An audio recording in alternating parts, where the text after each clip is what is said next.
সেই রব্বুল আমিন বলছেন, নবী বলছেন, আমি আপনাকে এমন কোরআন দিয়েছি নবী, যেই কোরআনে কারীম মা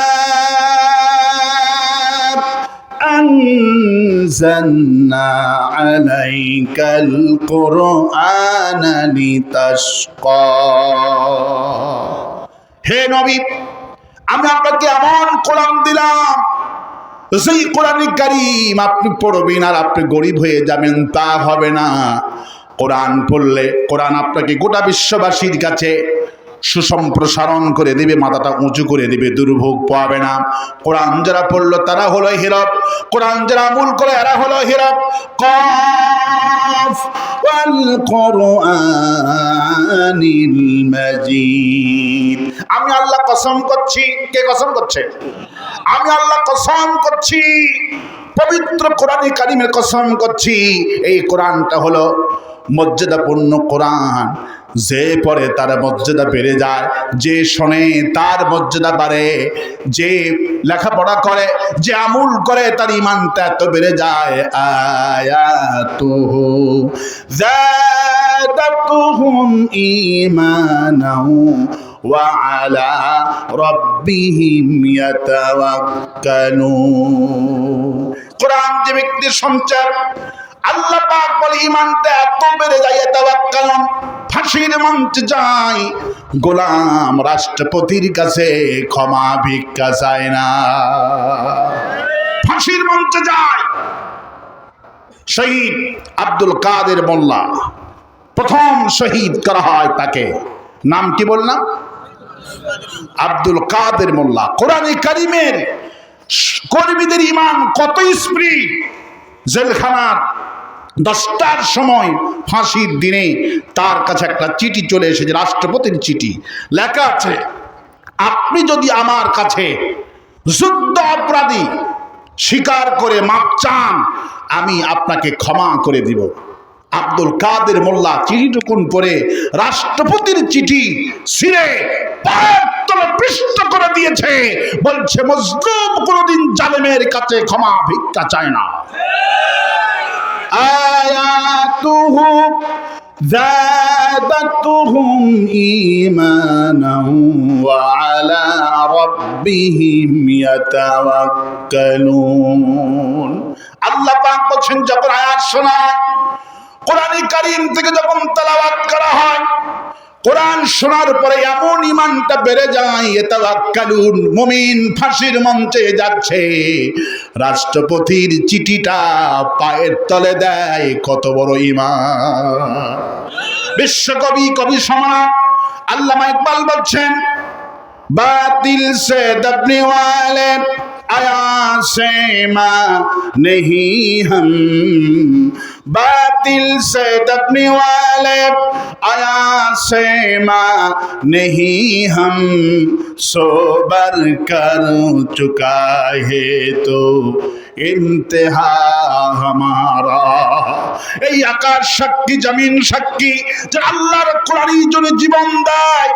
যারা জান দিতে পারে, মালটা দিতে পারে, তারা বলছেন নিশ্চয় আমার জান, আমার মাল আল্লাহর জন্য। আল্লাহ পাক বলছেন, ইন্নাল্লাহা আশতারা মিনাল মুমিনিনা আনফুসাহুম ওয়া আমওয়ালাহুম বিআন্না লাহুমুল জান্নাহ। নিশ্চয় আমার জান, আমার মাল সব কিছু হবে কার জন্য? আল্লাহ বলছেন, জান আর মালের বিনিময়ে আমি জান্নাতটা খরিদ করে নিয়েছি। বান্দা, তোমার জানটা যেখানে সেখানে দিতে পারবে না, জানটা দিবা আমার জন্যই। যেমন চট্টগ্রামে সাইফুল ইসলাম আলিফ, কি সুন্দর নাম! ইসকন সন্ত্রাসীরা এমন মানুষকে বেছে নিলেন যিনি অমুসলিমদের আইনজীবী ছিলেন। অমুসলিমরা যখন বিপদে পড়ত, এই আলিফ আইনজীবী অ্যাডভোকেট বিনা পয়সায় তাদেরকে আইনি সহযোগিতা দিয়ে দিত। আল্লাহু আকবার বলে। আমার ভাইরা, তার মৃত্যুর ভিডিও তখন দেখলাম, আয়াতুহু যাদাতুহুম ঈমানাও ওয়া আলা রাব্বিহিম ইয়াতাওয়াক্কালুন। মুমিনরা যখন মরে যায়, মুমিন না কোরআনে কারিমের কর্মী হওয়ার কারণে এমন ঈমানটা বেড়ে যায়, এমন ঈমান বেড়ে যায় রাষ্ট্রপতির কাছে ক্ষমা ভিক্ষা চায় না, ইহুদি খ্রিস্টানদের কাছে কখনো মাপ চায় না। ইচ্ছা করলে উনি ওদের কাছে ছোট হয়ে মাপ চাইলে এই সাইফুল ইসলাম আলী অ্যাডভোকেট বাঁচতে পারতেন, কিন্তু উনি মাপ চায় নাই। যখনই তাকে চিহ্নিত করেছে তাকে মেরে ফেলেই দিবে। যখন ইসকনের সন্ত্রাসীরা যখন এই সাইফুল ইসলাম আলিপের মাথায় যখন একটা প্রথম তরবারি আঘাত করেছে, কিরিচ দিয়া জমিনে পড়ে গেলেন, মুখে শুধু একটা ডাক, আল্লাহ আল্লাহ। যতবার সন্ত্রাসীরা তাকে রামদা দিয়ে কোপ দিয়েছে, যতবার কোপ দিয়েছে, একবার দেখলাম তিনি লাফ দিয়ে উঠেছেন। একজন ডাক্তার বললেন, এত রক্তক্ষরণের পর একজন মানুষ কিভাবে দাঁড়ায়? তার মানে হলো ওনাকে আল্লাহ পাক ওনার চোখের সামনে জান্নাতটা হাজির করেছিল। মুস্কে হাসি দিলেন তিনি মরার আগে, আল্লাহকে ডাকলেন, উনি ভয় পেলেন না। ইসলামদের বলি, এই দেশ আমাদের দেশ, এই দেশ তোমাদের হিন্দুদের দেশ নয়। এই দেশে জন্মগ্রহণ করেছে শহীদ আল্লামা সাঈদী, এই দেশে জন্মগ্রহণ করেছে বাবুনগরী, এই দেশে জন্মগ্রহণ করেছে আল্লামা মামুনুল হক। ঠিক কিনা বলে? 4 লক্ষ মসজিদের দেশ, মাদ্রাসার দেশ, ইমামদের দেশে দেশকে ষড়যন্ত্র সহ্য করা হবে না। আর আস্তে গান ঠিক, এত আস্তে গলি ঠিক, এতগুলি মানুষ আমরা সন্ত্রাসীদের ব্যান করব ইনশাআল্লাহ। বলি ইনশাআল্লাহ। আসল সন্ত্রাসী যখন দেশ থেকে পালাইছে, এগুলি তো ছাতা মাতা, ঠিক কিনা বলেন? আসল সন্ত্রাসীদের মা যিনি, উনি পালাইছে 5 তারিখে, দুপুরের খাওয়াটা খাইতে পারেনি। ইন্না বাতশা রাব্বিকা লাশাদীদ। আমার পাকড়াও যখন এসে যায় তখন ডিবি হারুন আর কাজ করে না। কি ডিবি হারুন চেনেন? কি বড় বড় গপ্প করতো, পালাবো না ফখরুল সাহেব, পালাবো না। কে বলছিল এই কথা? কে বলছিল? এত বড় ডায়লগ, এদের মতো ডায়লগ পৃথিবীর ইতিহাসে কোনো দলের লোক দিতে পারে না। সিনেমা দেখা লাগে না, ওদের জনসময় একটা সিনেমা নাটক হতো, নাটক ওদের সিনেমা দেখা লাগতো না। আমার গাড়ির ড্রাইভার বলে, হুজুর এই কাউয়ার একটু ভাষণ দেন, আমার ঘুম ধরছে। আমি বেটা আমার গাড়ি চালাস, আর কাউয়ার কয় না, ওর কথা শুনলে যেন হাসি লাগে। পালাবো না ফখরুল সাহেব, পালাবো না। প্রয়োজনে ঠাকুর গায়ে বাড়িতে গিয়ে উঠবো। কি ঠিক আছে? কি নাটক! ওদের দলের নেত্রীর অভিনয়, আর এদের অভিনয় যদি ঠিক মতো করতো চলচ্চিত্রে কারো ভাগ পেত না। এত অভিনয়, মুহূর্তের মধ্যে বাপের কথা বলে চোখের পানি একাকার করে ফেলে দেয়। অভিনয়ের দিক দিয়ে শ্রেষ্ঠত্ব ছিল, কিন্তু এত অভিনয় করলো, এত নাটক করলো, এত কিছু করলো, শেষ রক্ষা হয় না। আয়না ঘর চোখে দেখি নাই, আয়না ঘর বানিয়েছে। ডক্টর ইউনূস বলেছেন, আয়না ঘর ভাঙবো না, আয়না ঘর রেখে দিলাম, আয়না ঘর হাসিনার জন্য রেখে দিলাম, হাসিনার দোষরদেরকে ঢুকানো হবে। কি ঠিক আছে না? যারা এই ট্রাইব্যুনাল আমাদের গঠন করতে হইতো, ওরা নিজেরাই ট্রাইব্যুনাল গঠন করে গেছে। ওই ট্রাইব্যুনালে বিচার হচ্ছে, সঠিক বিচার, স্বচ্ছ বিচার। আমাদের অ্যাডভোকেট তাজুল ইসলাম বলেছেন, সাঈদী সাহেব হুজুরকে মিথ্যা সাক্ষী দিয়ে ফাঁসানো হয়েছে, আমাদের নেতৃবৃন্দকে মিথ্যা সাক্ষী দিয়ে ফাঁসি দেওয়া হয়েছে। আর যদি সত্য সাক্ষ্য হয়, একটা মিথ্যা বলা হবে না, হাসিনার 1000 বার ফাঁসি হবে। কতবার ফাঁসি হবে? 1000 বার ফাঁসি হবে। আমার ভাইয়েরা, এই জন্য আল্লাহ রাব্বুল আলামিন বলছেন, ভয় পেও না। যারা আমার রাস্তায় যারা মরে যায় তারা হলো শহীদ। তারা কি? তারা শহীদ, তারা জীবন্ত।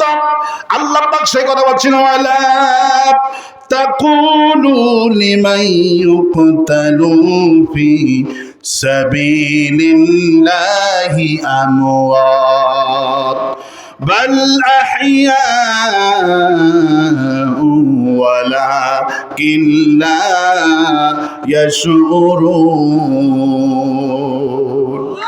যারা আমার জন্য হত্যা হয়ে যায়, যারা আমার জন্য হত্যা হয়, যারা আমার জন্য নিহত হয়ে যায়, এদেরকে কেউ মৃত্যু বলো না। এরা কবরে বসে বসে রিজিক প্রাপ্ত। যারা হাসিনাকে হটানোর জন্য, হাসিনাকে 5 তারিখের আগ পর্যন্ত যারা মারা গেছে, প্রত্যেকটা ছাত্র শহীদ। আল্লাহু আকবার। গত 1 সপ্তাহ আগে নেত্রকোনায় একজন ছেলে 19 বছর বয়স, 10 পারা কোরআনের হাফেজ, ইন্টারমিডিয়েটে পড়তো, গুলি লাগলো, তার মাথায় মারা গেল। এই সরকার এসে তার লাশটা তোলা হলো। লাশ তোলার পরে যারা বোমরা এসেছেন, মুখে আতর বেঁধে, মুখটা বেঁধে কবরে পারে এসেছেন, যেভাবে লাশটা তোলে, তারপরে কবর পারে আসলো।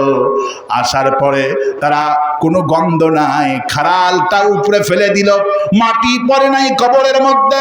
লাশ 3 মাস পার হয়ে গেছে, যেমন লাশ তেমনই আছে। আমি তখন চিন্তা করলাম, রাসূল করিম সাল্লাল্লাহু আলাইহি সাল্লাম বলেছেন, যারা জালিম সরকারকে হঠাৎই গিয়ে যারা হত্যা হয়েছে, এরা যারা জীবন দিয়েছে, আমরা তো খাব্বাব দেখিনি, খোবাইব দেখিনি, বিলাল দেখিনি, আমরা দেখেছি শহীদ আবু সাঈদকে। আমরা শহীদ আবু সাঈদকে দেখেছি কিভাবে বীরের মতো বন্দুকের নলের কাছে জীবন দিতে পারে। গোটা বিশ্ব দেখেছে মুসলমান কারে বলে, আল্লাহু আকবার বলে।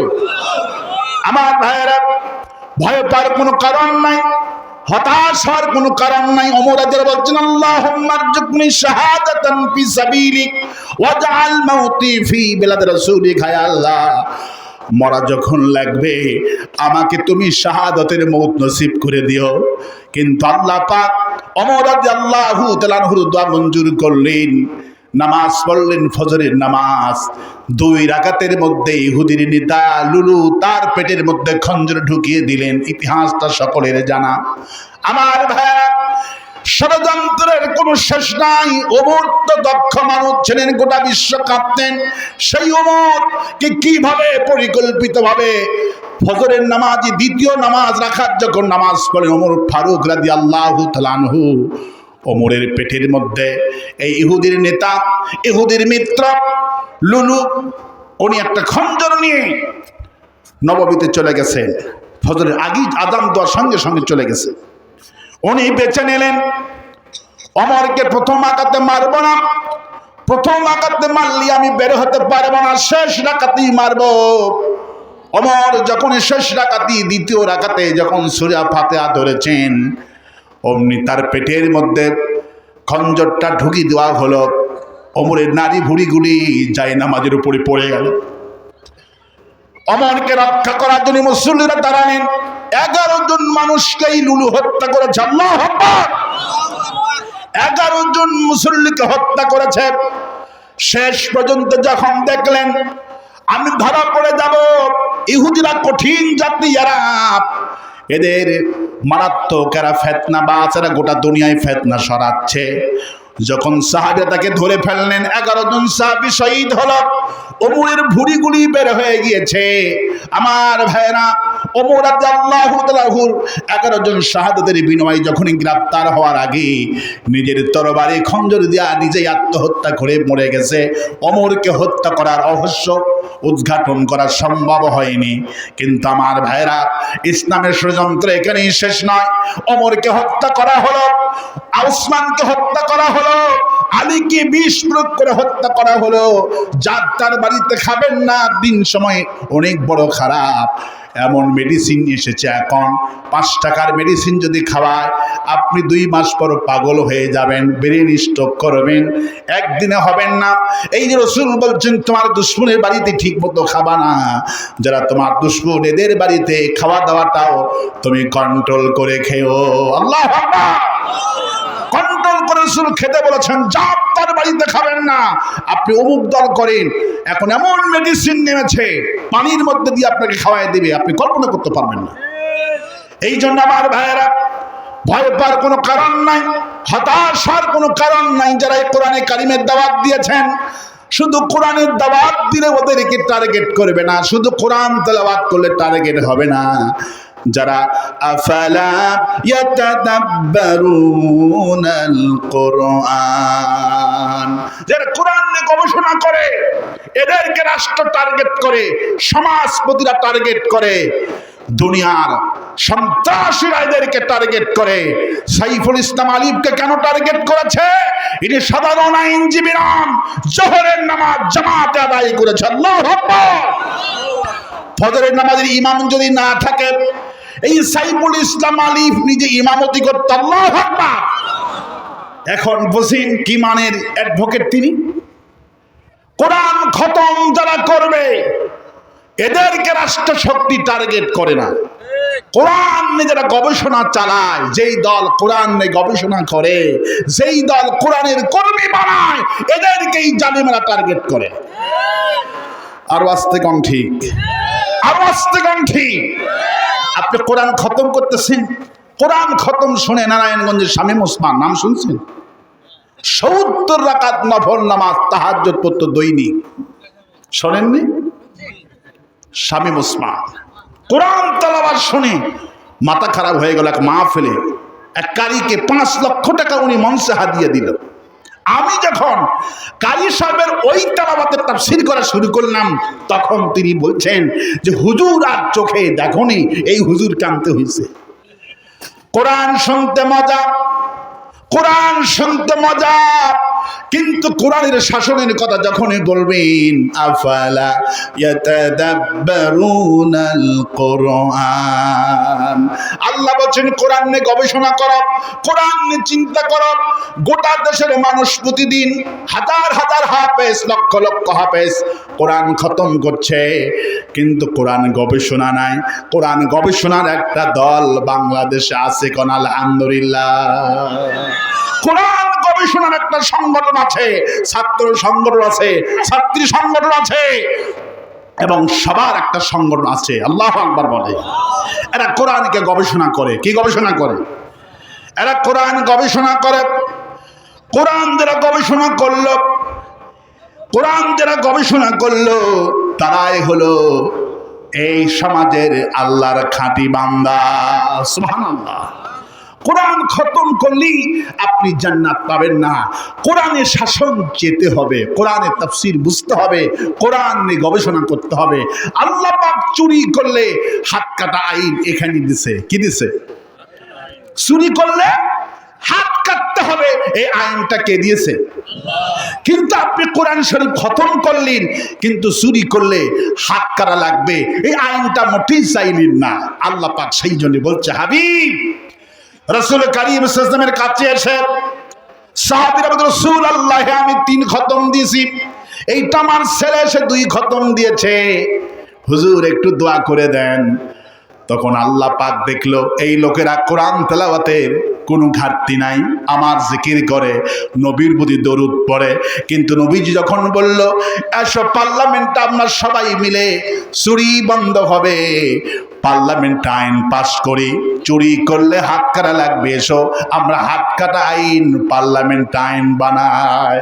তখন যারা কোরআন শরীফ খতম করে, তখন তারা বলল না এই সবটাও হবে না, আমরা কোরআন খতম করব, কিন্তু কোরআনের শাসন দিয়ে হাত কাটা হোক আমরা চাই না। তখন আল্লাহ আয়াত নাজিল করে দিলেন, বিমা উনজিলা ইলাইকা ওয়া মা উনজিলা মিন ক্বাবলিক। আল্লাহু আকবার। হে রাসূল, আমি যে আপনার প্রতি কোরআন নাজিল করেছি, এই লোকদের বলেন আল্লাহর প্রতি ঈমান আনাটা সহজ বিষয়। কি বিষয়? আল্লাহর প্রতি ঈমানটা সহজ বিষয়। আল্লাহর নামে জিকির করলে কেউ মারবে না। তাবলীগ জামাতের বিশ্ব ইজতেমা যেখানে হয় সেখানে আওয়ামী লীগ সরকার প্রতি বছরে যত প্যান্ডেল লাগতো, খুঁটি লাগতো, টিন লাগতো, ওরা দিয়ে দিত। কি ঠিক আছে না? সরকার দিত। অপর দেখে মামুনুল হক যেখানে তাফসীর করতে যেতেন, ছোট্ট রফিকুল ইসলাম মাদানী যখন তাফসীর করতে যেতেন, আমরা যেখানে যেতাম মাহফিলের প্যান্ডেল উপরে ফেলা হতো। এক জায়গায় খুঁটি গেড়ে দিল, তাহলে নিশ্চয় কিছু ব্যাপার আছে। কি আছে? ব্যাপার আছে। মানে ওনারা শুধু আল্লাহর কথা বলে, মানুষকে নামাজ শিক্ষা দেয়, প্রাথমিক শিক্ষা তাবলীগ জামাত দেয়, মানুষকে নামাজ শিক্ষা দেয়, রোজা শিক্ষা দেয়, সূরা শিক্ষা দেয়, প্রাথমিক শিক্ষা দেয়।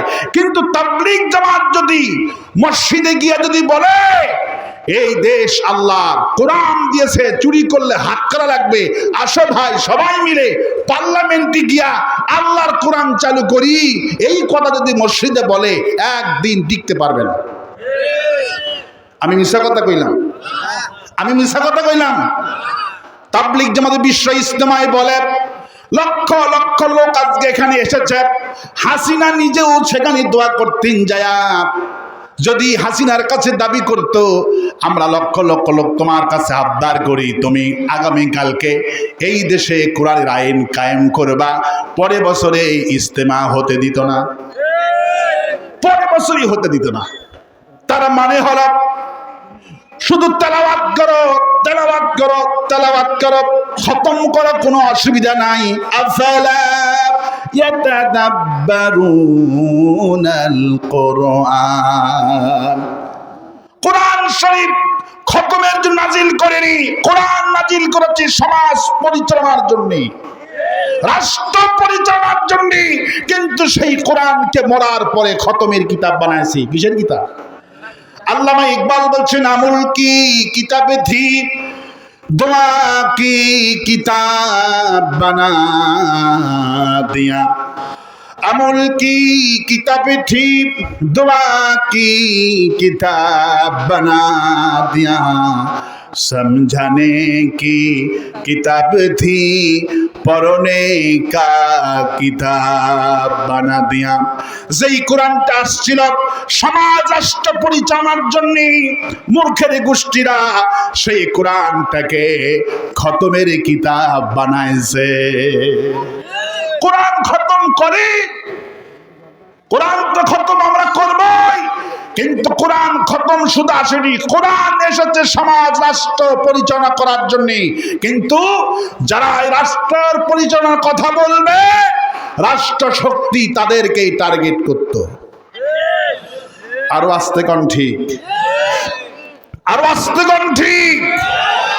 রাষ্ট্র শক্তি তাদেরকেই টার্গেট করত। কিন্তু আজ প্রতিদিন কোরআন শুনছি, কিন্তু কোরআন তো আমরা বুঝছি না। কোরআন বুঝতে হবে, কোরআন কি করতে হবে? বুঝতে হবে। কিন্তু আমরা কোরআনটাই বুঝি না। মানে ওই দৃষ্টান্ত আমি দিই, একটা ছেলের ওজন হইল 120 কেজি। কত কেজি? 120 কেজি। বয়স মাত্র 20 বছর। কত বছর? 20 বছর। 120 কেজি ওজন। লক্ষণ খারাপ না ভালো? ছেলে ডাক্তারের কাছে গেছে, ডাক্তার সাহেব আমি মনে হয় আর বাঁচবো না। ডাক্তার সাহেব তাকে পরীক্ষা দিলেন। পরীক্ষা সকাল থেকে নিয়ে সন্ধ্যা পর্যন্ত 20টা পরীক্ষা করলো। আর আমার দেশের ডাক্তারগুলি জান্নাত, সারা দেশ মিলে মনে হয় 5টা পাওয়া কঠিন হবে। ডাক্তারের কাছে যখনই যাবে, মাথার ব্যথা, পেশাব পরীক্ষা করো। আচ্ছা, মাথার ব্যথার সাথে পেশাবের কি সম্পর্ক? ঠিক কিনা? আপনি গলায় ব্যথা, আপনার পায়ে ব্যথা, যেখানেই যা হয়েছে পেশাব পরীক্ষা করো। 5টা 10টা পরীক্ষা দিবে, মিস হয়, অযথা হয়রানি।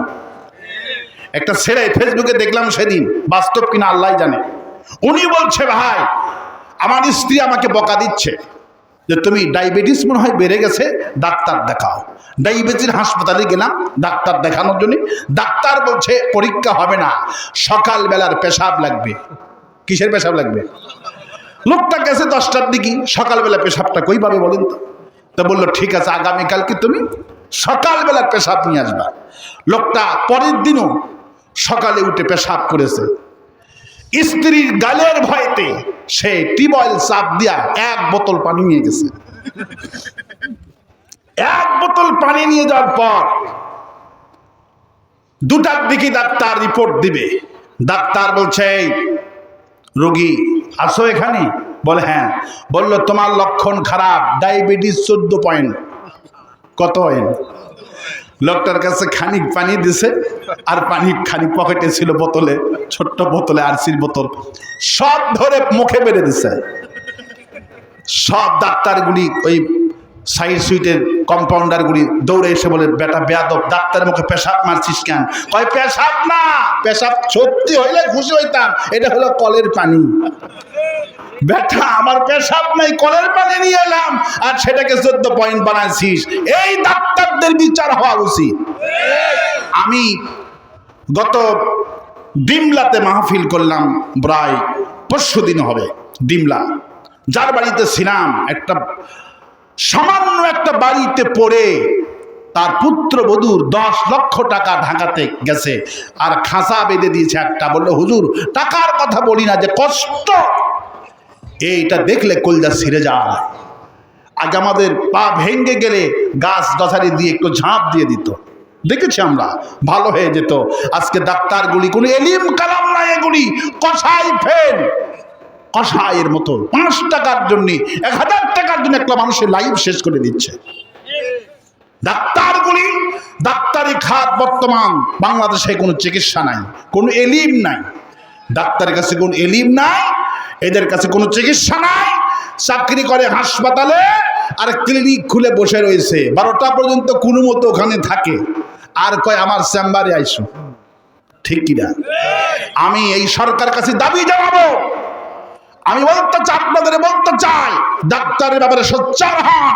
একটা মিছিল এদের বিরুদ্ধে হওয়া দরকার। ঠিক কিনা বলে? আপনি যে কোনো সমস্যা এখন যাবেন হাসপাতালে, ডাক্তার পাবেন না, কোনো কিছুই পাবেন না। আর ক্লিনিক আলা তো ইল্লা মাশাআল্লাহ, বোয়াল মাছের মতো হা করে বসে আছে, হাঙ্গর এক একটা। ঠিক কিনা বলে? এই জন্যই ওদের সন্তানগুলি পঙ্গু হয়। এক ডাক্তার দেখলাম শেষ বয়সে রাস্তায় ভিক্ষা করতেছে। লোকেরা বললো হুজুর ইনি এমবিবিএস ডাক্তার ছিল, এত পয়সার মালিক ছিল, তার সন্তান হিরোইন খাইতে খাইতে আর জুয়া খেলতে খেলতে ফকির করে ছেড়েছে সে। কারণ সন্তানটাকে কোরআন শিখায়নি, সন্তান হয়েছে সন্ত্রাসী। শেষ পর্যন্ত সন্তান বৃদ্ধাশ্রমে রেখে আসছে। যারা আল্লাহর কোরআন যারা শেখে, যারা হাফেজ হয়, আলিম হয়, আপনারা কি বলতে পারবেন এলাকার কোন আলিম, কোন হাফেজ, কোন মুফাসসির, মুহাদ্দিসের পিতামাতা বৃদ্ধাশ্রমে থেকেছে? পৃথিবীর ইতিহাসে কোন আলেমের বাপ মা বৃদ্ধাশ্রমে থাকে না। ওই ডাক্তারি, পুলিশ অফিসার রেজিস্ট্রি করতে যান, দলিল একটা খারিজ করতে যান, সরকারের ফি হলো মাত্র 1100 টাকা, সেই খারিজ করতে লাগে লাখ লাখ টাকা। ঠিক কিনা বলেন? ভূমি অফিসগুলি দুর্নীতিবাজ, ডাক্তারগুলি দুর্নীতিবাজ। আর আমাদের মধ্যে মাঝে মধ্যেই কিছু মুসল্লি পায়, এরাও খুব ফাঁকিবাজ। আল্লাহু আকবার বলে। আমার এক বন্ধু বলল, রমজান মাস দুধ কিনতে গেছে। কি কিনতে গেছে? দুধ কিনতে গেছে। এক মুরব্বী, মাথায় টুপি, গায়ে একটা পাঞ্জাবি আর একটা গামছা ঘাড়ি দিয়ে 3 কেজি দুধ বোতলে নিয়ে বসে রয়েছে। আমার বন্ধু বলল, ভাই আমি এদিক সেদিক লক্ষ্য করলাম, যত দুধওয়ালা এখানে এসেছে সবচাইতে মুরব্বিটাই হলো সবচেয়ে ভালো মানুষ। আল্লাহু আকবার। সালাম দিলাম, চাচা মিয়া দুধ কত করে কেজি? উনি বলল, আমার দুধ নিতে গেলে রমজান মাস আমার দুধ লাগবে 80 টাকা। কত টাকা? লোকটা চিন্তা করলো, ভাই ওই লোক তো চাইলো 60 টাকা, ওনাদেরটা হলো পানি, অর্ধেক দুধ অর্ধেক পানি। তো আমার বন্ধু, সে একটা মাদ্রাসার মানে আরবি প্রভাষক, সে চিন্তা করলো 80 টাকা এই মুরব্বির থেকেই নি, খাঁটি দুধ যেহেতু। তখন তিনি 3 কেজি দুধ নিয়ে টাকা যখন দিবে, ঠিক মুহূর্তের মধ্যে একটা ম্যাজিস্ট্রেট আর 3টা পুলিশ আর দুধ পরীক্ষা করার যন্ত্র নিয়ে ঢুকে গেছে। এই মুরব্বী দুধের বোতল থুইয়া সবার আগে দৌড়। আমারে বললো, ভাই কোথায় আর ওষুধ লাগাবো, ঘা তো সব জায়গায়। দুধ কিনতে গেলাম, মুরব্বী কয় আমার দুধ নিতে গেলে কেজি প্রতি 20 টাকা বেশি দিতে দেওয়া লাগবে, খাঁটি দুধ। এই মুরব্বী মেশিন থেকে আগে দৌড় দিছে। হাইরে পোড়া কপাল! আল্লাহ পাকের ভয় না থাকার কারণে আজকে মানুষের নৈতিক মান উন্নয়ন হচ্ছে না। প্রতিদিন তাফসীর মাহফিল হচ্ছে, এত মাহফিল। কাবার শরীফ থেকে চট্টগ্রাম তাফসীর মাহফিলে কাবার ইমাম আল্লামা সাঈদী রাহমাহুল্লাহর মাহফিলে 3 বার এসেছিল। আল্লাহু আকবার! উনি এত বড় মাহফিল দেখে আক্ষেপ করে বললেন, পৃথিবীর ইতিহাসে এত বড় মাহফিল আমার জীবনে চোখে দেখিনি। আল্লাহু আকবার বলে। এত মাহফিল আমার দেশে হচ্ছে, এত মাহফিল আমরা করছি, কিন্তু মানুষের নৈতিক মান উন্নয়ন হচ্ছে না। যে গত বছর 1 লক্ষ টাকার মালিক ছিল, সে আজকে 5 লক্ষ টাকার মালিক হয়েছে। যার স্বাস্থ্য একটু কম ছিল, খাইয়ে দে স্বাস্থ্য ভালো হয়েছে, ছেলে ইঞ্জিনিয়ার হয়েছে, মেয়েটা ব্যারিস্টার হয়েছে, স্ত্রীটা আরো প্রমোশন হয়েছে, কিন্তু আমুলের আল্লাহর নৈকট্যের উলাইকাল মুকাররাবুন, আল্লাহর নৈকট্য আমরা অর্জন করতে পারলাম না। আল্লাহর নৈকট্য লাভের কোনো উন্নতি হলো না। এই জন্য আসুন, আমার ব্যবসা হেরে যাক, আমার স্বাস্থ্য নষ্ট হয়ে যাক, আমি সব ফিরে পাবো যদি আমার আল্লাহ আমার প্রতি খুশি থাকে। বলি আমিন, আওয়াজে বলি আমিন। আমার ভাইয়েরা, ভয় পাওয়ার কোনো কারণ নাই, হতাশ হওয়ার কোনো কারণ নাই। আপনাদের 16টা বছরের দুঃখ কষ্ট করেছেন, যা নির্যাতন সহ্য করেছেন, আল্লাহ অবশেষে সাহায্য নসিব করেছে। নাসরুম মিনাল্লাহি ওয়া ফাতহুন করিম ওয়া বাশশিরিল মুমিনিন। হে নবী, কোনো ভয় পাবেন না। আমার সাহায্য যখন আসবে আর বিজয় যখন আমি দিব, আর মুমিনদের সুসংবাদ দেন। ওরা যে 16টা বছর কষ্ট দিয়েছে, ওদের গণভবনের দৃশ্য দেখার পর এমন কোনো মানুষ নাই হাসি মারেনি। হাসিনার গণভবনের অবস্থাটা কি হয়েছে বলেন তো? হাসিনার শাড়ি কেউ নিয়ে পড়ে, ঠিক কিনা?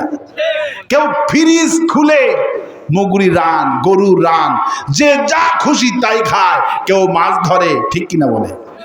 আল্লাহ পাক বলছেন যে আমার দলকে যারা ব্যান করতে চায়, যারা কোরআন নিয়ে গবেষণা করে, এই দলকে হাসিনা 1 তারিখে নিষিদ্ধ করলো, ঠিক কিনা বলে?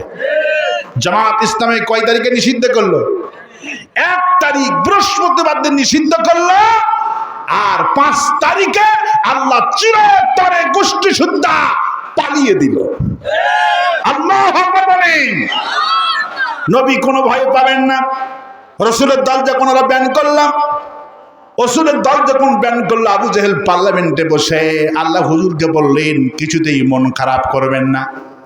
ইউরিদুনা লিইউতফিউ নূরাল্লাহি বিআফওয়াহিহিম ওয়াল্লাহু মুতিম্মু নূরিহি ওয়ালাউ কারিহাল কাফিরুন। কাফেররা চেয়েছিল মুখের ফু দিয়ে তোমার কোরআন কি নিবে, আমার কোরআনটা তোমার ইসলাম, তোমাকে যে আমি দায়িত্ব দিয়েছি ইসলামের, এই ইসলামকে ওরা পার্লামেন্ট আইন পাস করে নিষিদ্ধ করলো, কিন্তু মুখের ফু দিয়া ইসলাম নিবানো যাবে না। মুতিম্মু নূরিহি, এটা আমার আলো, এটা আমার নূর, আমার নূর যারা নিষিদ্ধ করবে ওরাই নিষিদ্ধ হয়ে যাবে। قال رسول الله صلى الله عليه وسلم ان الله يرفع بهذا الكتاب। একটা দলের যে পতন হয় মূল কারণ হলো কোরআন। মূল কারণ কি? মূল কারণ হলো কোরআন। ইন্নাল্লাহা ইয়ারফাউ বিহাদাল কিতাব। আওয়ামী লীগের পতনের মূল কারণ হলো কোরআনে কারীম। মূল কারণ কি? কোরআনে কারীম। সুতরাং নামাজটা পড়ব কার জন্য? রোজাটা করবো কার জন্যে? হজটা করবো কার জন্যে? বউকে পিটাবো কার জন্যে? বউ পিটাবেন? রাসূল কারীম সাল্লাল্লাহু আলাইহি ওয়াসাল্লাম বলছেন, খায়রুন নাসি আহলিহি ওই পুরুষ ভালো পুরুষ যে তার বিবির কাছে ভালো হয়ে যায়। সুবহানাল্লাহ। রাসূল কারীম সাল্লাল্লাহু আলাইহি ওয়াসাল্লাম খবরদার, তোমার বিবিকে আল্লাহ এত সম্মান দিয়েছেন, এত মর্যাদা দিয়েছেন। রাসূল কারীম সাল্লাল্লাহু আলাইহি ওয়াসাল্লাম বদরের জিহাদের কথা বললেন, আর বললেন যদি তোমরা কেউ বিবিকে সম্মান করতে পারো, বিবির খেদমত করতে পারো, আল্লাহ বদরের সওয়াব আমুল্লামায় দিয়ে দিবে। কোন সুবহানাল্লাহ। বদরের যুদ্ধের দিনে ওসমান রাদিয়াল্লাহু তাআলা আনহু বিশ্বনবীর জামায় সুবহানাল্লাহ বলে ফোপায় ফোপায় বিশ্বনবীর কাছে কাঁদতেছে, রাসূলুল্লাহ আমি মনে হয় বদরের জিহাদে যেতে পারবো না। হুজুরদের সঙ্গে কান্না শুরু করে, ওসমান তুমি কি বলো? তোমাকে ধরে হলো 313 জন। কয়জন? তোমাকে ধরে হলো 313 জন সাহাবী, আর তুমি কেন যেতে পারবে না? কারণ কি? ওসমান রাসূলুল্লাহ আমার বিবি রাত থেকে ভীষণ অসুস্থ হয়ে গেছে। হুজুর বলল ওসমান কেঁদো না, দেখি আল্লাহ তোমার জন্য কি ফয়সালা করে। একটু পর জিবরাইল আমিন হাজির, আসসালামু আলাইকা ইয়া রাসূলুল্লাহ। আপনি ওসমানকে বলে দেন জিহাদে যাওয়া লাগবে না, বদরে যাওয়া লাগবে না। যদি নিজের বিবি অসুস্থ হয়েছে, আল্লাহ আমাকে জানিয়ে দিয়েছেন ওসমান যদি নিজের বিবির খেদমত করতে পারে, জিহাদে যাওয়ার পর, বদরে যাওয়ার পর যত সাহাবীরা জিহাদ করার পর সওয়াব অর্জন করবে, আর ওসমান যদি নিজের বিবির অসুস্থ হয়েছে সেবা করে, বদরের সওয়াব আল্লাহ আমুলনামায় লিপিবদ্ধ করে দিবে। রাসূল করিম সাল্লাল্লাহু আলাইহি ওয়াসাল্লাম বলছে ওসমান তোমার জিহাদে যাওয়া লাগবে না, আমি 112 জন সাহাবীকে নিয়ে জিহাদে রওনা করলাম। আল্লাহু আকবার বলেন।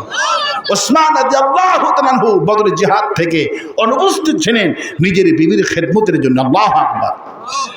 রাসূল করিম সাল্লাল্লাহু আলাইহি ওয়াসাল্লাম জিহাদ থেকে ফিরে এসে ওসমানকে বলল ওসমান এইদিকে এগিয়ে আসো। ওসমান এগিয়ে আসলেন, হুজুর একটা পোটলা বের করলেন, পোটলা ওসমানকে দিচ্ছে। ওসমানের কান্নাটা বেড়ে গেল, হুজুর এই পোটলাটা কিসের পোটলা?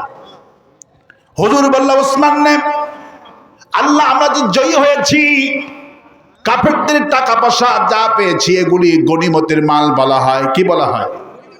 গনিমতের মাল বলা হয়। আল্লাহ আমাকে অর্ডার করেছে। ওসমান তো নিজের বিবির খেদমতের জন্য আসতে পারল না, ওসমানকে আমি আল্লাহ জিহাদের সওয়াব দিয়েছি, আর ওসমানকে আমি আল্লাহ গনিমতেরও ভাগ দিয়ে দিলাম। আর আস্তে কম সুবহানাল্লাহ। সে আল্লাহ পাক বলেন বিবিকে মারবা না, হুন্না লিবাসুল লাকুম ওয়া আনতুম লিবাসুল লাহুন্না। বান্দারে তোমার বিবিকে আমি তোমার জন্য পোশাক করে বানালাম, তোমার জন্য তোমার বিবিটা পোশাক। রাসূল সাল্লাল্লাহু বললেন পোশাক আল্লাহ পাক নিজের বিবিকে পোশাকের সাথে তুলনা করলেন, কারণ পোশাকটা যেমন বুকের সাথে জড়ানো থাকে, পোশাক পরলে যেমন শান্তি হয়, আরাম হয়, কম্বলটা গায়ে দিলে যেমন শান্তি হয়, উষুম হয়ে যায়, গরম হয়ে যায়, পোশাকটা পরলে যেমন শান্তি হয়, সৌন্দর্য বাড়ে। নবীজি বললেন তোমার বিবি তোমার জন্যই পোশাক। সুবহানাল্লাহ। পোশাক থাকে যেমন জড়িয়ে, বুকের সাথে জড়িয়ে, স্ত্রী থাকে জড়িয়ে। আল্লাহু আকবার বলে। এত বড় দুর্বল পয়েন্ট আর নাই। আপনার মাটা খারাপ, আপনার বোনটা খারাপ, আপনার খালা খারাপ, আপনার অত দুঃখ লাগবে না। যদি বিবি খারাপ হয়, কারোর সাথে 10 মিনিট 1 মিনিট মোবাইলে ভিডিও কলে কথা বলে, পরশুদিনে নোয়াখালীর একটা ছেলে, তার বন্ধু দুবাই থাকে, তার স্ত্রী ভিডিও কলে কথা বলছে মাত্র কয়েক মিনিট। এটা ভাইরাল হওয়ার পর ওই বন্ধু দুবাই আত্মহত্যা করেছে। জামার স্ত্রী কেন তার সাথে ভিডিও কলে কথা বলতে গেল? আমার ভাইয়েরা, বিবিকে আল্লাহ পাক এত সুন্দর করে বানিয়েছেন, মহব্বত করে সৃষ্টি করেছেন, লিবাস পোশাক করে তৈরি করেছেন। নবী করিম সাল্লাল্লাহু আলাইহি ওয়াসাল্লাম ব্যাখ্যায় বলেছেন পোশাক কেন আল্লাহ পাক পোশাকের কথা বলেন, কারণ পোশাকের অনেকগুলি কোয়ালিটি, পোশাকের অনেকগুলি কোয়ালিটি। পোশাক পরলে সৌন্দর্য বৃদ্ধি হয়। পোশাকের কাম হলো শরীর গোপন করা। পোশাকের কাম কি? শরীর গোপন করা, ঢেকে রাখা। আপনি চুলকানি হয়েছে, ঘা হয়েছে, আপনি পোশাক পরে গোপন হয়ে গেল, আপনার ঘাটা চুলকানিটা কেউ দেখতে পারলো না। পোশাকের কাম হলো গোপন করা, ঢেকে রাখা। নবী করিম সাল্লাল্লাহু আলাইহি ওয়াসাল্লাম বলছেন, আল্লাহ যে তোমাকে, তুমি স্ত্রী, স্বামীর পোশাক, তুমি স্বামী, তোমার বিবির পোশাক। রাসূলুল্লাহ বললেন, তুমি তোমার বিবির কি গোপন করবা, তুমি কি ঢেকে রাখবা?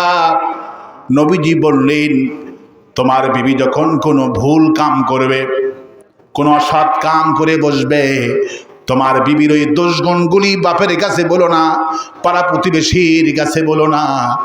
আল্লাহ পাক তোমাকে পোশাক করে বানিয়েছে, তুমি ইচ্ছা করলে তালাক দিতে পারবা, ইচ্ছা করলে মারতে পারবা, কিন্তু আল্লাহ পাক বলছেন তুমি পোশাকের কাম হলো গোপন করা, ঢেকে রাখা। তোমার বিবির যত দোষ গুণ আছে বান্দারে, তুই কারো কাছে বলিস না, মায়ের কাছে বলিস না, বাবার কাছে বলিস না, পাড়া প্রতিবেশীর কাছে বলেও না। তোমার বিবি যত দোষ করেছে তোমার কাছে, না তালাক দিয়া, না মেরে, তুমি আল্লাহর ওয়াস্তে তোমার বিবিকে গোপন করো, বিবির দোষগুণগুলি ক্ষমা করে দাও, গোপন করে দাও, ঢেকে ফেলে দাও। নবী করিম সাল্লাল্লাহু আলাইহি ওয়াসাল্লাম বললেন, আল্লাহ পাক আরশ আজিম থেকে একটা ফেরেশতা পাঠান, ফেরেশতা এসে ঘোষণা করে, আল্লাহ তোমাকে আমাকে খোঁজ খবরি দেওয়ার জন্য তোমার বাড়িতে পাঠিয়ে দিয়েছেন। তুমি যখন তোমার বিবির দোষ গুণগুলি ঢেকে দিয়েছো, মাফ করে দিয়েছো, তালাক দিতে পারতা, মারতে পারতা। তুমি যখন তোমার বিবিটাকে তালাক না দিয়ে তোমার বিবিটাকে ক্ষমা করে দিয়েছো, আল্লাহ আমার মাধ্যমে তোমাকে সুসংবাদ দিচ্ছে, আল্লাহ তোমার জিন্দেগির গুনাহ মাফ করে দিয়েছে। এই জন্য আল্লাহ পাক বলেন, ওয়াশিরুহুন্না বিল মারুফ, বান্দারে তোমার বিবির সাথে ভালো ব্যবহার করা আমি আল্লাহ ফরজ করে দিলাম। বিবির সাথে ব্যবহার করা ফরজ, বলি আমি। বিবির সাথে আমরা যেন ভালো ব্যবহার করতে পারি, আল্লাহ তৌফিক দিক, বলি আমি। আফালা ইয়াতাদাব্বারুনাল কুরআন, আল্লাহ পাক বলেন কোরআন নিয়ে গবেষণা করো। আল্লাহ পাক কোরআনে এসব কথা বলেছে, আর আমরা কোরআন শুধু খতম করি, কোরআন গবেষণা করি না। আমাদের মাহফিলে আসলে কোরআন গবেষণা হয়। নবী করিম সাল্লাল্লাহু আলাইহি ওয়াসাল্লাম বলছেন, 1 মিনিট যদি কোরআন গবেষণার মজলিসে কেউ বসে, 60 বছর সিজদায় পড়ে রাখলে যে সব, 1 সেকেন্ড 1 মিনিট কোরআন গবেষণা করার মজলিসে বসে থাকলে আল্লাহ সেই সব আমলনামায় দিয়ে দিবে।